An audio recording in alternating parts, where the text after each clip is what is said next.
अस्सलाम वालेकुम, मैं हूं Faisal Tarar.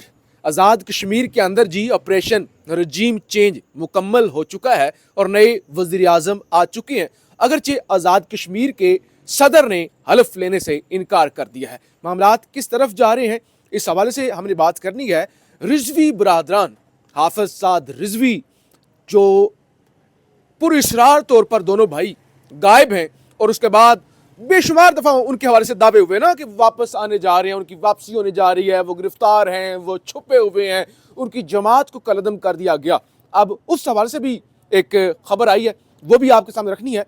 Chief justice Islamabad high court Pakistan के मायानाज जज जस्टिस सरफराज डोगर डोगर और अमीनुद्दीन, यानी दोनों बड़े दिमाग है ना, दोनों बड़े जज हैं, दोनों की अपनी खिदमात हैं, दोनों में एक टसल चल रही है।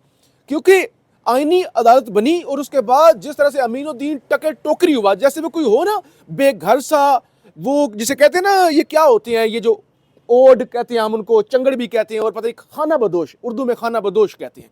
वो खाना बदोश नहीं होते कि अपनी झुगियां उठा के कभी इधर घूम रहे हैं, कभी इधर, कभी कहते हैं वफाकी शरई अदालत को बनाया जाएगा, आईनी कोर्ट, कभी वो अदालत मांग रहे थे। वो डोगर से कह रहे थे कमरे अदालत हमें वन दो, मैं तुमसे बड़ा जज हूं, हमारी कोर्ट जो है तुमसे बड़ी अदालत है, तो वो तो नहीं मिला था। अब जो अमीनुद्दीन ने डोगर के छक्के छुड़ाए हैं, उस हवाले से भी हमें बात करनी है। इमरान खान के साथ किस तरह से धोखा किया जा रहा है, हाथ किया जा रहा है, और ये हाथ एस्टैब्लिशमेंट की जानब से नहीं, वो तो कर ही रही है ना, हुकूमत की जानब से नहीं, पीटीआई के अंदर से क्या हो रहा है, इस हवाले से भी हमने बात करनी है।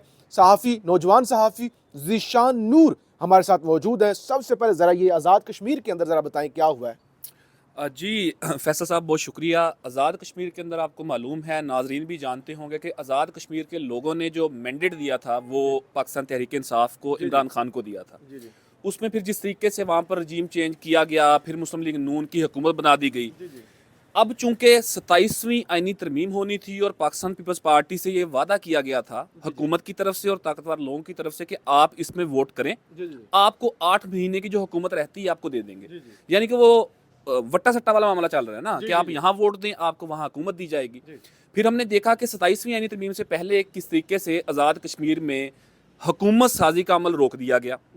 यहाँ पर जो ही 27वीं आईनी तरमीम मुकम्मल हुई, पीपल्स पार्टी ने वोट दिया, तो आज बिल आखिर आज़ाद कश्मीर के अंदर पाकिस्तान पीपल्स पार्टी से मुंसलिक फैसल राठौर साहब जो हैं वो वजीर आजम आज़ाद कश्मीर बन गए हैं 36 वोट लेके। 36 वोट लेके। लेकिन अब हुआ ये है, मेरे ख्याल से टोटल जी, 52 का, जी, 52 का ईमान है। अब दो हुआ ये है, मुखालफत में वोट पड़े हैं। मुखालफत में वोट पड़े हैं, जो 2 MLAs थे, मेंबर लेजिस्लेटर असेंबली, उन्होंने उनके खिलाफ वोट दिया। अब हुआ ये कि इस सारी रजीम चेंज के बाद जो सदर हैं आज़ाद कश्मीर के, उन्होंने कहा है कि जी मैं वजीर आजम, नए वजीर आजम से हलफ नहीं लूंगा। लेकिन चलें, ये तो चीज़ें तय हो जाएंगी, वो हलफ नहीं लेंगे तो वहाँ की जो सुप्रीम कोर्ट है उनके चीफ जस्टिस हलफ ले लेंगे, या जो भी उनका तरीकाकार होगा। लेकिन अहम बात फैसल साहब ये है, लेकिन यहाँ पे थोड़ा सा आप अहम बात बिल्कुल कर रहे हैं, ये जो बैरिस्टर सुल्तान साहब है ना सदर, ये पीटीआई से इनका ताल्लुक। जी, अच्छा, अब ये सारी ड्रामेबाजी कर रहे हैं, इनका केपी के वो कश्मीर के अंदर जो रजीम चेंज और सारी 2 नंबरी इमरान खान के मैंडेट पर जो डाका डाला गया, ये उसके जो है ना सरगना है।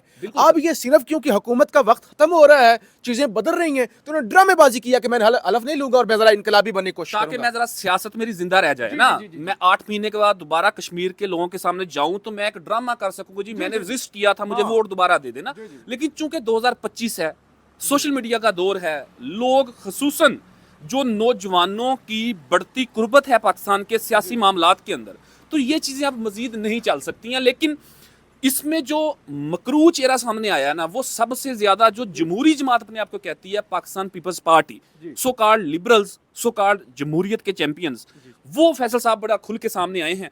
और आज़ाद कश्मीर के अंदर अब अगले 1-2 दिन के अंदर हलफ ले लिया जाएगा और दोबारा से मामला जो है वो हुकूमत हो के सकता है आज आगे रात चल को हो पड़ते जाए, हैं। हो सकता है आज रात को हो जाए, तो वो चीजें तो हो जानी है। लेकिन उसमें जो चीजें तय दर तय लोग नंगे होकर सामने आए हैं, वो चाहे सदर आज़ाद कश्मीर हो, वो चाहे पाकिस्तान पीपल्स पार्टी हो, वो चाहे बाकी वो तमाम मुस्लिम लीग नून के जो MLAs हैं वहां पर जो बड़े जमहूरियत के, सिविल सुपरमेसी के दावे करते थे, वो जिस तरीके से खुल के सामने आए हैं, वो ज्यादा अहमियत के हामिल है। अच्छा देखें, वहाँ पे भी देखें, यहाँ जो इस्लामाबाद में हुआ, जो पंजाब या केपी या हर जगह पे हुआ, एटलीस्ट आपने नए इलेक्शन करवाए, उन इलेक्शन के अंदर आपको शिकस्त हुई, आपने फॉर्म 47 बना लिए, जैसे तैसे किया, आपने इंतज़ाम एक कर लिया, एक बंदोबस्त बना लिया। वहाँ पे तो आज भी इमरान खान का मैंडेट है, और उस मैंडेट पर अगर पीपल्स पार्टी जो है वो डाका डाल के या उस लोगों को खरीद कर अपनी हुकूमत बना रही है, तो फिर ऐसी जमहूरियत और पता नहीं इनको किस तरह से याद किया जाएगा। अच्छा, एक और चीज़, एक तो आज सुहेल अफरीदी जो वज़ीर आला हैं, उनसे लोगों ने उम्मीदें बड़ी लगाई हुई हैं, वो तलबा से मिले हैं, कोई हायर एजुकेशन का उनका जो है वो प्रोग्राम था उस हवाले से, और उन्होंने इशारा दिया, चंद दिनों से ये बातें चल रही हैं कि ISF जो है वो यूनाइट हो रही है, और बांग्लादेश की तर्ज पर जिस तरह से आज बांग्लादेश के अंदर शेख हसीना वाजिद को सजाए मौत सुनाई गई है कि 1400 लोगों को उसने कत्ल करवाया है मुजाहिरों के अंदर, तो लिहाजा सुहेल अफरीदी ने आज ये ऐलान किया कि मुल्क का मुस्तकबिल जो है वो तलबा है, हम तलबा के साथ राब्ते में हैं और तलबा के लिए हम करेंगे। तो बेसिकली एक तो ये रूटीन की ना हर कोई डायलॉग मारता है कि तलबा मुल्क का मुस्तकबिल है, लेकिन मामलात जिसे कहते हैं ना कि एक इनकलाब की तरफ लेके जाना या एक नई तहरीक की तरफ लेके जाना, उस तरफ मामलात जा रहे हैं, उस पर भी हम बात करेंगे कि देखें, बल्कि अभी कर रहे थे ना, देखें खान जेल में है, कितने दिनों से, पिछले कितने दिनों से खान के साथ मुलाकातें नहीं हुई, और PTI को कोई फर्क ही नहीं पड़ रहा ना। 6 दफ़ा सुहेल अफरीदी की मुलाकात नहीं हुई, अब तो फैमिली की मुलाकात नहीं हुई, अब कल दोबारा मुलाकातों का दिन है, लिस्ट आ चुकी है 6 बंदों की, तो नॉर्मलाइज कर दिया ना। देखिए एस्टैब्लिशमेंट क्या चाहेगी, वो तो चाहते हैं इमरान खान का कोई नाम लेने वाला ना हो, कोई पैदा ही ना हो। नून लीग हुकूमत भी चाहती है, ये तो PTI ने भी हाथ नहीं कर दिया, वैसे बिल्कुल खान से हाथ उठा लिया है। फैसल मैं साहब जरा देखिए, मोबाइल पकड़ लूँ, आप जरा डिस्कस करें। जब तक होता ये है कि जब किसी चीज़ को नॉर्मलाइज कर दिया जाता है ना, तो फिर उसका इम्पैक्ट ख़त्म होने की तरफ जाना शुरू हो जाता है। इमरान खान से मुलाकातें होती रहती थी, उनकी कोई ना कोई बात बाहर आती रहती थी, उनकी तबीयत का लोगों को मालूम होता रहता था, उनकी जो पॉलिसी है गवर्नमेंट के रिलेटेड उसका सामने आता रहता था। लेकिन अब चूंकि जैसे आप बता चुके हैं कि पिछले कई दिनों से, हम भी पहले डयाला रेगुलर जाते थे, नाज़रीन को मालूम होगा, लेकिन चूंकि अब समात ही नहीं हो रही, महीने महीने की पेशी डाल दी जाती है उसके अंदर, तो इस वक्त वो बिल्कुल कैद तन्हाई के अंदर हैं। वो कैसे हैं, उनकी सेहत कैसी है, सर्दियों का मौसम है, उनको क्या सहूलियात मुयस्सर हैं, क्या नहीं है, ये बात करना इसलिए ज़रूरी है, इसके ऊपर शक भी इसलिए करना ज़रूरी है कि पिछले साल भी सर्दियों के अंदर इमरान खान के साथ जो होता रहा, इन्हीं दिनों के अंदर आपको याद होगा नवंबर के मिड में पूरे 15 दिन के लिए वो कैद तन्हाई के अंदर रहे, उन्हें गर्म पानी से लेके कंबल तक उन्हें कोई सहूलत नहीं दी गई, ये रिकॉर्ड के ऊपर चीज़ें आई। तो अभी भी वो कैद तन्हाई के अंदर है, लेकिन जिस तरीके से उनकी जमात पाकिस्तान तहरीक इंसाफ और इत्तेहादी उनके भी, साथ मुंसलिक इत्तेहादी भी, वकला भी, कभी स्टूडेंट्स जो हैं वो तहरीक लीड करने के हवाले से नाम लिया जाता है कि स्टूडेंट मुस्तकबिल है पाकिस्तान का, कभी वकला का नाम लिया जाता है कि वकला पाकिस्तान का मुस्तकबिल है। लेकिन हकीकत ये है, आज लाहौर के अंदर फैसल साहब वकला ने 27वीं आईनी तरमीम के खिलाफ रैली निकाली। हमारे दोस्त हैं उमैर साहब लाहौर से रिपोर्ट करते हैं, वो कहते हैं कि जी लाहौर हाई कोर्ट से निकल के महज 100 मीटर दूर गए, वहां से वापस आ गए। यही प्लान आज इस्लामाबाद के अंदर था कि तमाम MNAs और सेनेटर्स पार्लियामेंट से निकलेंगे, सुप्रीम कोर्ट तक आएंगे, और जो लोग जानते हैं सिर्फ महज 100 मीटर का फासला बनता है, 100 मीटर आपने ज्यादा कह दिया, 100 फीट के 100 फीट का फासला बनता दीवार है। के तो साथ दीवार ये है। इनके टोटल प्लान, स्ट्रेटजी, मार्च, लॉन्ग मार्च महज ये रह गए हैं, और वो बंदा कैद तन्हाई के अंदर है, जिसके नाम के ऊपर वोट, पार्लियामान, ये तमाम तर चीजें जो और वो इन्होंने बार बार कह रहे तहरीक चलाओ, ये कहते हैं खान से पूछेंगे, खान ने कॉल दी तो हम, ओ खान ने तो आपको इख्तियार दे दिया हुआ है, खान को पता था कि इन्होंने कैद तन्हाई में डाल देना है। खान अपने फौरी कैद तन्हाई में जाने से पहले जो है वो सुहेल अफरीदी को वज़ीर आला बनवा के गया, और अपोजिशन के लिए वो सारे बागडोर, सारे फैसलों का इख्तियार सलमान राजा से लेकर महमूद खान अचकज़ई को देकर गया। बहरहाल वी लोग लंबा हो जाता है, मैं जरा एक दो खबर। अच्छा, चीफ जस्टिस सरफराज डोगर, वो आज मैंने दिन को 2 वीलॉग किए, दोनों में आपको बताया कि डोगर जो है वो अकड़ा हुआ है। वो कह रहा है अमीनुद्दीन भाई आप जितने बड़े जज हैं, हम एक बरादरी के ताल्लुक है, हमारा ताल्लुक मुल्तान से है, आपको बड़े कोई मुल्तानी नहीं हो गए, मैं भी आप जितने मुल्तानी हूँ, और जितने आप शरीफ हैं उतने मैं भी शरीफ हूँ, तो भाई आपको अदालत तो नहीं मिलेगी, आप सुप्रीम कोर्ट से उठ के आए हैं, कहीं और जगह टिकाना लगाएं, ये कब्र अदालत नंबर 1 में जो गुम्बद वाली अदालत है उसके अंदर मैं ही बैठूंगा। अब हुआ क्या है, अब जनाब बिल आखिर अमीनुद्दीन जीता हुआ नजर आ रहा है। खबर ये है, आपको पता है इस्लामाबाद का जो सेक्टर G10 है, वहाँ पे पहले इस्लामाबाद हाई कोर्ट की बिल्डिंग थी, अभी भी है, यानी इस्लामाबाद वहाँ पे थी, फिर यहाँ रेड जोन के अंदर बना दी गई।